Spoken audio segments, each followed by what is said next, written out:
Good morning mga kalicious. Muna itong gamit nga mayonnaise. Si Mr. Chippy Best Mayo. Naa siya 1.7 liters. Mapalit nimo siya sa 190 pesos. So, ang una na ko gibuhat, butangan sa nato og mayonnaise ang para sa burger. Dayon, naay sobra nga cheese sauce ato sa ibalhin. Ay hanap pud ta magbuhat og another cheese sauce para sa tong burger. So, mo ni siya, butangan na og mayonnaise.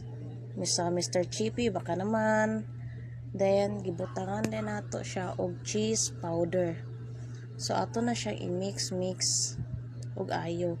Dungagan nato siya og kulang ra sa color. Di naman ta magbutang og food color. Cheese raman din siya. So, kana, gimikos-mikos na siya dira. Aron ma-mix siya tarong. Igon ana ra pagbuhat sa cheese sauce. Dali ra kay sa tanan. Baka naman Mr. Chippy. Then, nara na itong mga sauce. Spice